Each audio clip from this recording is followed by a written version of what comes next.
लेकिन असल जिंदगी तो आंखें बंद होने के बाद शुरू होनी।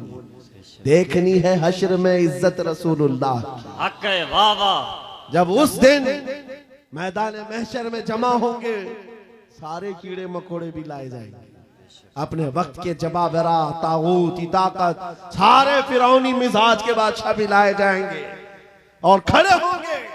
उस वक्त की बात होगी मेरे अजीजों, फिर हर कोई हुजूर पाक सल्लल्लाहु अलैहि वसल्लम की तरफ टकटकी बांध कर देख रहा होगा। हर कोई ये सोच रहा होगा ये लब हिला दे मेरी बख्शिश हो जाए, ये लब हिला दे मेरी बख्शिश हो जाए, मेरी मगफिरत हो जाए, मुझे माफ कर दिया जाएगा।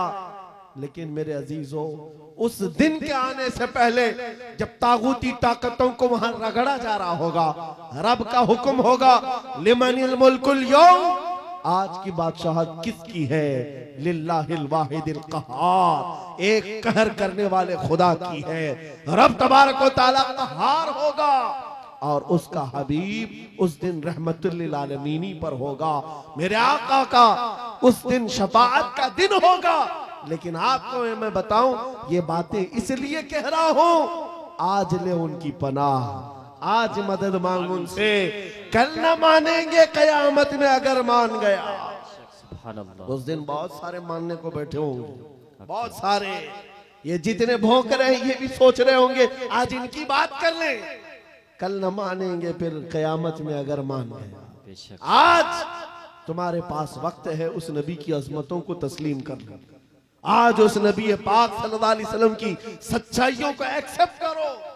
कल कयामत का दिन बड़ा भयानक भी है, सख्त भी है, और उस वक्त सवा नेज़े पर सूरज हो और लोगों का पसीना उनकी गर्दनों उनकी कमरों तक आया हुआ हो, भेजा पक पक करके कानों से बाहर आ रहा हो, उस वक्त उस दिन मेरे आका फरमाते हैं कयामत के मैदान में मेरी हालत ये होगी, मेरे एक कंधे पर चादर पड़ी होगी।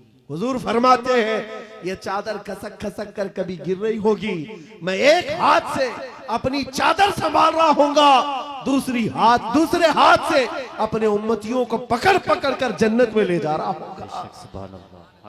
उस दिन मेरे आका की रहमतुल लिल आलमीन होगी और वो तुम्हारे लिए है। अब नौजवानों सुनो, हुजूर पाक से एक सहाबी ने पूछा, आका मैदान महशर में बड़ा जम्मे गफीर होगा, आप कैसे पहचानेंगे? बहुत सारे, उसमें मूसा अलैहिस्सलाम की उम्मत भी, ईसा अलैहिस्सलाम की उम्मत भी, इब्राहिम अलैहिस्सलाम की उम्मत भी, इस्माइल अलैहिस्सलाम की उम्मत भी, सारे नबियों की उम्मतें हैं।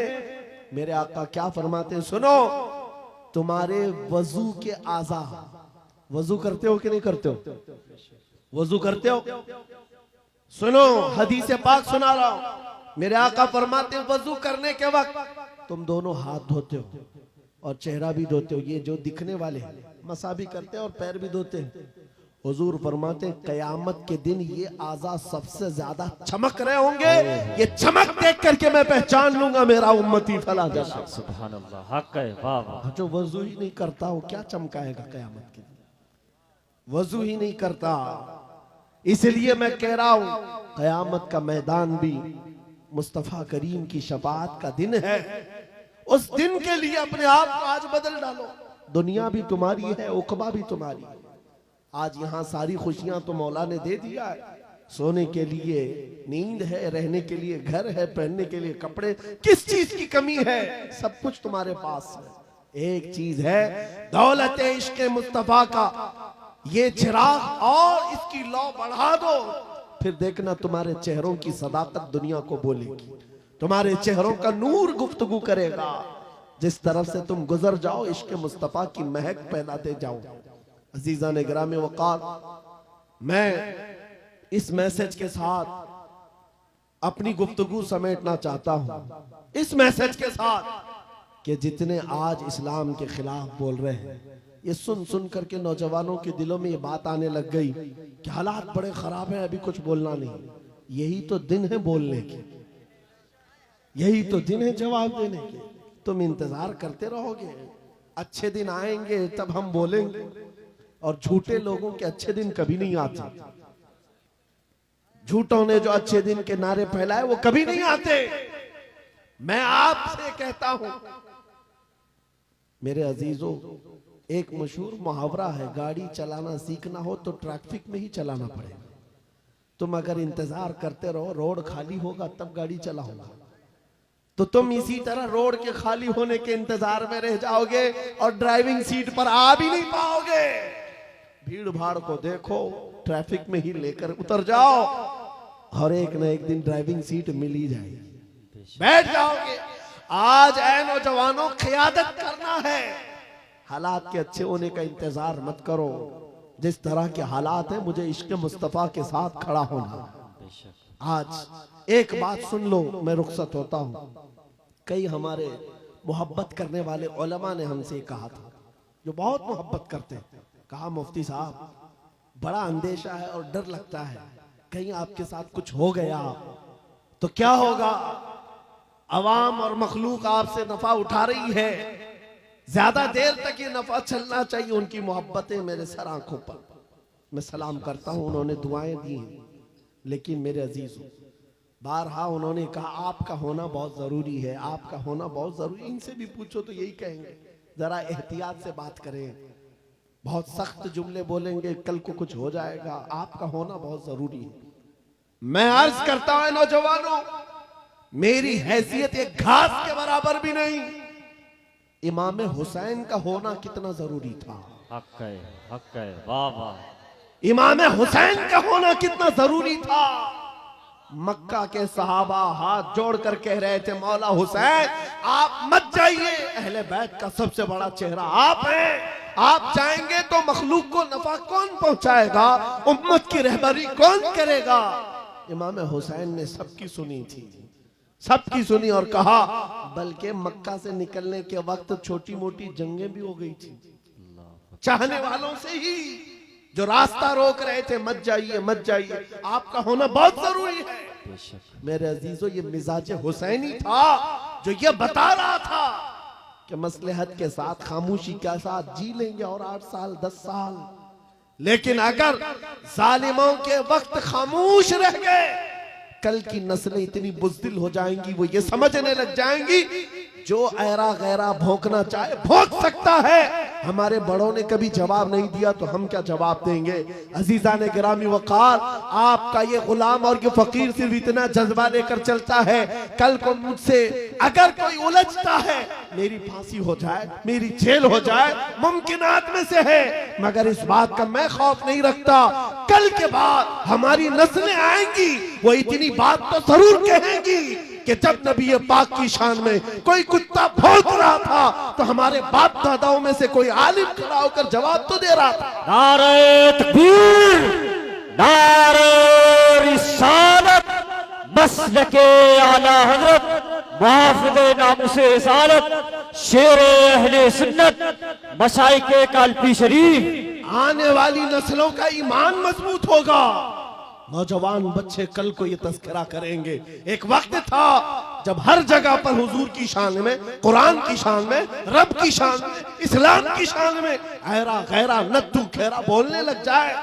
मेरे अजीजों, अगर खामोश मिजाजी इसी तरह की बनाई गई तो आने वाले लोगों के दिलों में ऐसी बुज़दिली आ जाएगी कि कल को ये हुजूर का नाम लेने से भी डरने लग जाएं, कुरान की बात करने में खौफ खाने लग जाएं। नहीं मेरे अजीजों, ऐ नौजवानों, मैं इसलिए चीख चीख करके जा रहा हूँ, इसलिए खुलेआम डंके की चोट पर बोल बोल करके जा रहा हूँ। कटना है, कटना है तो एक सर कटेगा, लेकिन अकीदा ये बोलता है इस्लाम जिंदा होता है हर करबला पे। हक है, वाह वाह। नारे तकबीर, नारे रिसालत, लब्बैक लब्बैक लब्बैक या रसूल अल्लाह, लब्बैक लब्बैक लब्बैक या रसूल अल्लाह। बस बात इतनी है, इस बात का खौफ नहीं, डर नहीं है। इंशाअल्लाहुल अजीज इस दीन का मुहाफिज अल्लाह करीम किसी न किसी को पैदा करेगा और ये दीन चलता रहेगा। लेकिन ये हालात रकम कर दिए जाएंगे, ये तारीख लिखी जाएगी। हुजूर पाक सल्लल्लाहु अलैहि वसल्लम, आपको पता है आज से तकरीबन मेरे अंदाजे के मुताबिक 600-700 साल पहले की तारीख लिखी हुई है। बगदाद के ततारियों की तारीख, जिन्होंने पूरे मुसलमानों को खत्म किया था। बादशाह ने कई उलमा को, मुसलमानों को बेड़ियों में कैद करके लाकर अपने दरबार में खड़ा किया था और उनके सामने एक ईसाई पादरी को लाकर कहा कि इनके नबी की शान में गालियां दो। पैसा देकर के गालियां दिलवाई जा रही थी, गालियां दे रहा था। लेकिन दरबार में बादशाह का एक कुत्ता था जो सोने की जंजीर से बंधा रहता था। और जब वो ईसाई पादरी हुजूर की शान में गालियां देने लगा, बयान करने लगा, कुत्ता भौंकने लगा। दरबारी कुत्ता था, बादशाह का कुत्ता था। ये सही रिवायत है, अल्लामा इब्ने हजर अस्कलानी ने लिखा है। कहा बहुत हो गया तो कुत्ता जंजीर तोड़ करके निकल आया और उसके सीने पर चढ़ गया, दम जदन में फाड़ कर दो टुकड़े कर। उसकी हैबत ऐसी थी उस कुत्ते की। बादशाह खड़ा हो गया, दरबारी खड़े हो गए, सिपाही खड़े हो गए। ये मंजर देखकर कोई कुत्ते के करीब आना नहीं चाह रहा है। कुत्ते ने किसी और को नहीं काटा, सिर्फ और सिर्फ उस गुस्ताख रसूल को जो नबी की शान में भौंक रहा था। औलिया कामिलीन, उलमाए सलफ सालिहीन ने लिखा है उस एक कुत्ते के किरदार से दरबार में मौजूद 10,000 लोगों ने इस्लाम कबूल कर लिया था। हक है, वाह वाह। नबी की आजमत को कबूल कर लिया था। 600 साल गुजर गए, 700 साल गुजर गए, लेकिन तारीख में वो कुत्ते का नाम आज भी महफूज है। क्यों? इसलिए कि नबी पाक की नामूस की तरफ उंगली उठाया तो जानवर होकर के भी हुजूर की दिफा के लिए, इज्जत के दिफा के लिए खड़ा हो गया। आज है नौजवानों, तुम तो उम्मती हो, तुम तो रसूल पाक के गुलाम हो। तुम्हारे लिए मेरे आका ने रात रात भर रोए हैं। तुम्हारे लिए बख्शिश का सवाल कितनी मर्तबा मेरे रब से किया है। तुम्हारे बारे में मेरे आका फरमाते हैं, तुम्हारे तलवों में कांटा भी चुभ जाए तो दर्द मुझे भी होता है। तुम्हारा रिश्ता नबी से बहुत गहरा है। तुम जानवर नहीं हो, तुम इंसान हो। तुम्हारे लिए मेरे आका पूरी रात रोते थे, मेराज में रब से सवाल करते थे। उम्मती उम्मती कहते दुनिया से भी आप रुखसत फरमा गए। ऐ नौजवानों, अगर हुजूर की उन यादों का, उन निस्बतों का कुछ पासो लिहाज है तुम्हारे पास तो खड़े हो जाना। ये मत देखना मेरे मुकाबिल में कौन बोल रहा है, मेरे मुकाबिल में कितने बड़े तख्त पर बैठा हुआ है, कौन गुंडा राज कर रहा है, कौन तागूती नमरूद और फिरौन बैठा है। ये हरगिज़ नहीं देखना। अपने ईमान और अपने अखलाक की जिम्मेदारी ये है, मैं नबी का कुत्ता हूं, सामने जो भी आएगा उसकी छाती पर चढ़ करके उसको भौंकूंगा, वाह वाह, उसका जवाब दूंगा। या रसूल अल्लाह, या रसूल आला हजरत, आला हजरत। हमारा ये तेवर, हमारा ये मिजाज सिर्फ और सिर्फ उन लोगों के लिए है जिनके अंदर खुजली ज्यादा है और हुजूर पाक नामों से रिसालत, इस्लाम, कुरान और दीन पर उंगलियां उठाते हैं। बहुत सारे लोग हमारी तकरीरें सुनते हैं, गैर मुस्लिम, नॉन मुस्लिम लोग, पुलिस डिपार्टमेंट वाले लोग भी, उनको ऐसा लगता है भड़काऊ बातें, बहुत प्रोवोक करते हैं। मेरे अजीजों, हम देशवासियों के लिए नहीं, ये सख्त लहजा इसलिए है।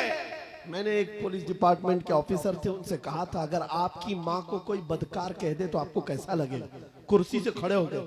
कहा क्या मिसाल दे रहे मौलाना मेरी माँ पे? कहा आपको अभी मैंने मिसाल दिया, अच्छा नहीं लगा? सुनिए साहब, करोड़ों माओ से ज्यादा मुसलमान अपने नबी से मोहब्बत करते हैं। हक है, बेशक हक है, वाह वाह। हमारे लिए अपने नबी की मोहब्बत जान से बढ़ करके है, ईमान की जान है। और हमारा ये तेवर और हमारा ये मिजाज सिर्फ उन लोगों के लिए है जो हुजूर की तरफ उंगली उठाते हैं। खैर चाहते हो, सुलह आश्ती के साथ रहो, अमन अमान के साथ रहो, क्योंकि कुरान ने हमें फरमाया है वइन जनाहु लिस्सल्मी फजनह, अगर वो झुका दें, सलामती चाहे तो तुम भी सलामती के साथ रहो। हमारा ईमान यही हमें कहता है कि तुम जहां पर रहो जंग की तमन्ना मत करो, दुश्मनों से मुठभीड़ की तमन्ना मत रखो, सलामती और अमन के साथ हम भी जीना चाहते हैं, आप भी। लेकिन एक बात याद रखना, एक पिल्लर है हमारा, एक सुतून है हमारा जो पूरी कायनात का अजीम पिल्लर है, उसको जो भी छेड़ेगा फिर छत तुम्हारे ऊपर गिरने को तैयार रहेगी। वो पिल्लर, वो सुतून मुहम्मदुर रसूलुल्लाह की जात है। क्योंकि हमारी तारीख ये है, घबरा गई है गर्दिशे दौरा कभी कभी, दीवान गाने इश्क मोहम्मद को देखकर घबरा गई है गर्दिशे दौरा कभी कभी। वो मेरे आबा व अजदाद थे, ऐ सुन्नियों तुम्हारे आबा व अजदाद थे, तुम्हारे वो पुरखों की तारीख थी जिन्होंने दरिया नहीं देखे घोड़े डाल दिए थे, जिन्होंने पहाड़ नहीं देखे चढ़ा दिए थे, जिन्होंने आंधियां नहीं देखी अपने नबी का परचम लहरा दिया था। टल न सकते थे जंग में अगर अड़ जाते थे, पांव शेरों के भी मैदान से उखड़ जाते थे, हक से सरकश हुआ कोई तो बिगड़ जाते थे। अरे तेग क्या चीज है, हम तोप से भी लड़ जाते थे। बेशक सुभान अल्लाह, हक है। यादी यादी यादी, यह हमारी तारीख की सच्चाइयां हैं। और अगर यकीन नहीं आता उन सारे कीड़ों से मैं कहता हूं, जाओ फिलिस्तीन के उन नन्हे बच्चों को आज देख लो जिनके हाथों में छोटी कंकरियां हैं और सामने बड़े बड़े मिसाइल खड़े हुए हैं, लेकिन इन बच्चों का ईमान आज भी है। इस्लाम था, इस्लाम है, इस्लाम रहेगा। यही यकीन तुम्हारे दिलों के अंदर पैदा हो जाए। अजीजा ने गिरामी वक़ार, बस मेरा मैसेज जवानों के सीनों में अगर महफूज हो गया, कल को अगर वो खड़े होकर ये अहद करके उठे, मैं सो जाऊं या मुस्तफा कहते कहते, खुले आंख सल्ले अला कहते कहते, उन्हें जाना उन्हें माना, न रखा गैर से काम, लिल्लाहिल हम्द मैं दुनिया से मुसलमान गया। जिंदगी ये नहीं किसी की किसी के लिए, जिंदगी है नबी की। अरे ना समझ मरते हैं जिंदगी के लिए, जीना मरना है सब कुछ नबी के लिए। आओ बारगाह मुस्तफा में अहद करके उठते हैं, वादा करके उठते हैं। आका दूसरों के लिए बहुत जी लिया, लेकिन आज वादा करता हूँ या रसूल अल्लाह, दहन में जुबान तुम्हारे लिए, बदन में है जान तुम्हारे लिए। हम आए यहाँ तुम्हारे लिए, उठे भी वहाँ तुम्हारे लिए। लब्बैक या रसूल अल्लाह, लब्बैक या रसूल अल्लाह, लब्बैक या रसूल अल्लाह।